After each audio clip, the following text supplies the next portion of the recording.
Lone Survivor is a 2D survival horror game, which I have seen dubbed the 2D Silent Hill, developed entirely by a lone man, Jasper Byrne, and released in 2012. I'm going to split this video into two parts, presentation and content, or style and substance. Presentation, that is, how it looks and sounds, is the one I will start with. The pixelated art style, a favourite of the retro indie scene, does not receive the love it did a decade ago when indie games were becoming more popular. And it is true that if you stop and stare closely at things in Lone Survivor, then the environment can start to seem rather messy and ugly. But I never found the art style to be a problem. Byrne has an excellent eye for colour, and you can still clearly make out the effort that has been put into painting the backdrops, from the dilapidated apartment building to the fleshy nightmares. It's all very authentic and should be taken in as a whole rather than studying specific parts of the screen. There is a sharp contrast between the foreground and background, so things never get confusing. It gets a little muddier in the dark, though this allows for some great lighting, particularly when placing flares which envelop the nearby area in that reddish glow that reminds you of hell. Apart from some text right at the beginning, I thought it looked good blown up on a 1440p monitor. If you think it would look better on a smaller screen, you can adjust the resolution, but it should be noted that text boxes will still appear at the top of your screen, and you have to tap Q or W for each minute adjustment. You can't just hold them down. The sound design and music are probably the strongest parts of Lone Survivor. Everything sounds good in this game. It all sounds solid, nothing hollow or cheap. The best example of the use of sound is these creatures. It would have been so easy to just have them moaning like zombies, and it wouldn't have been frightening in the least. But instead Byrne opts for this glitchy, distorted, static drone that builds into a roar if you're spotted. It's unique and quite unsettling, and it provides a good example of how Lone Survivor isn't just trying to be another zombie game. The soundtrack is full of synth-heavy ambient tracks, some of which are creepy and hostile.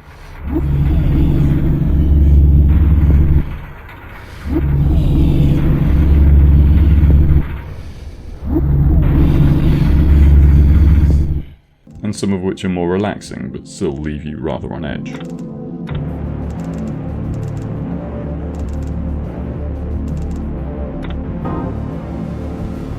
And then there are the non-ambient, more song-like numbers, and I gotta say, there are some absolute bangers in there.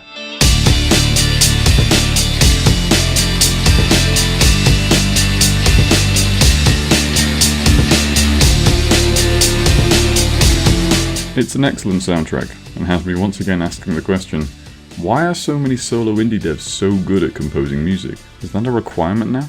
In case it wasn't clear, I have little but enthusiastic praise for the game's visuals and sound. But now let's talk about its content. It is made clear that the protagonist, referred to as You, has a hazy recollection of events. He wakes up in a flat that he seems to know his way around, but treats much of the stuff in it like it belongs to someone else, even referring to the bedroom as their bedroom. The only thing he's clear on is that he is the lone survivor, and that he's running out of supplies, so he's going to have to venture outside where the monsters are. Oh, and while we're here, that's a mask on his face. He's not just grinning manically. Even before you step out the door, you have questions. Who are they he keeps referring to? How long has he been here? Why are there monsters outside? You're curious straight away. It's effective. You want to know what's going on. The controls are keyboard only, but simple to remember. You've got an inventory, a map, a flashlight, and a handgun. You will also soon learn that you, that is, you in quotation marks, as in you, the guy, you know what, I'm just going to call him the guy. You will also soon learn that the guy needs to eat and sleep. You will find food as you explore, and returning to your flat and sleeping in your bed will save the game. This is the only way to save the game, but as you explore you will find mirrors which, when stared into, transport the guy back home. The placement of these mirrors is quite generous, though be aware that the guy can only fast travel between home and one other mirror. So if you're backtracking and activate a mirror in a previous area, then you effectively lose your progress and will have to make your way back on foot. Nobody likes survival mechanics. Even in survival games, nobody actually likes having to halt progress so they can go and feed themselves. It's something that works in some games and doesn't work in others. There's enough food in Lone Survivor that hunger isn't an obstruction, and enough mirrors that neither is sleep. But the only way to know if the guy is tired or hungry is for him to say so. And I gotta say, the guy gets tired and hungry a lot. I'm hungry. Need to eat. Starving. It's time to Need eat. food. I need some food. Need food. Need something to My eat. stomach's Hungry. growling. Need to eat. It's time to Need eat. to eat. The combat is basic, and you are advised to avoid it where possible. Press C and you will swap to gun stance. In this stance, you cannot change direction or interact with things. You can tilt your gun up to either shoot a monster in the head or one crawling on the ceiling, or tilt it down to make a monster back off. The combat is okay, but while it's supposedly something you're supposed to avoid, you can wind up doing rather a lot of it. And things like not knowing how close you need to be to shoot a monster in the feet or head due to the angle of the gun become more noticeable. There are alternatives to killing most monsters. Putting a flare down will stun a group of them, and you have a limitless supply of rotting meat, which can be placed to attract monsters that you can then sneak around if the environment allows for it, though I find it surprising that this mechanic wasn't used more. Exploring is the primary objective, but I can't talk too much about that without spoilers, so consider this your warning. You start on the first floor of the guy's building, or as the Americans call it, the second floor, with the aim of making your way over to flat 203, in the hope that there are some survivors there. It's here that it becomes apparent that something is not quite right with the guy, though I suppose the first warning sign was when he opened his fridge, found stacks of rotting meat in it and said, "Ugh, rotting meat? I can barely touch the stuff.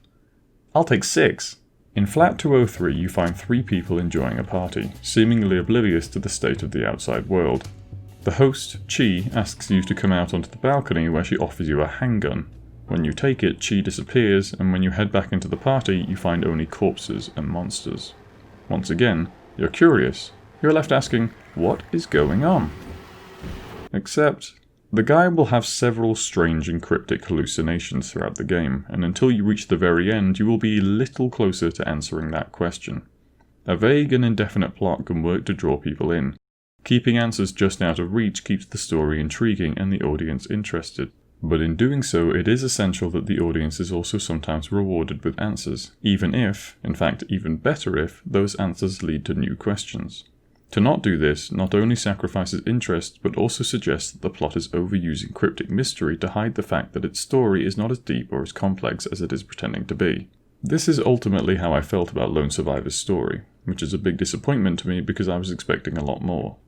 All of the hallucinations can be distilled down to the guy thinking the person they're seeing is familiar but not being able to remember them.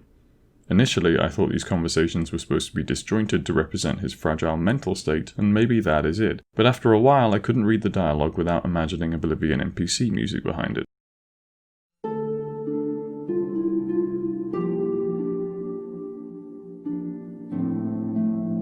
Hello?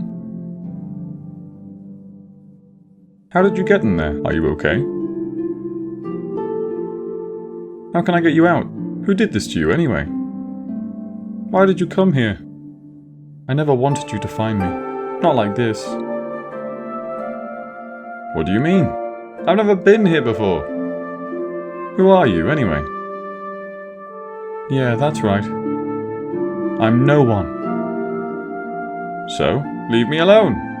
She seems familiar somehow. I think the game's plot is its greatest weakness, and the rest of the game suffers for it.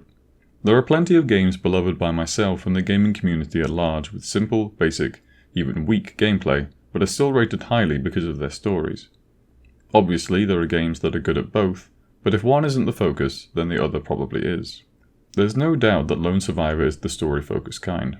There simply isn't enough to its gameplay for it to be otherwise. Apart from a couple of special encounters, there are only 2 types of enemy in the game, and the approach is always to try sneaking past them first, and if that's not possible, to flare or shoot your way through. This loop never evolves, and I don't think that would be so bad if it weren't for the fact that there is little compelling you to push on. Right up to the end of the game, you're hardly any clearer as to what is going on than you were at the beginning. The curiosity burns out, and the story becomes a secondary feature. The pressure to keep the player playing, the pressure to shine, falls upon the gameplay, which in Lone Survivor it does not do because it stays the same. Even when you reach one of the 5 multiple endings, they are all up for interpretation, which is a kick in the balls if you've weathered all the vague hints in the hope that you will eventually reach something more concrete. The most comprehensive of them seems to suggest that the game takes place in the guy's head and that he is suffering from a hallucination induced by survivor's guilt, which, again, I found to be disappointing. The guy has amnesia and keeps having visions. It all being in his head is about the most predictable place that plot can go. And the only reason you wouldn't necessarily see that twist coming is because, as I said earlier, it hides behind cryptic mystery and weak story beats that pretend to be more significant than they are.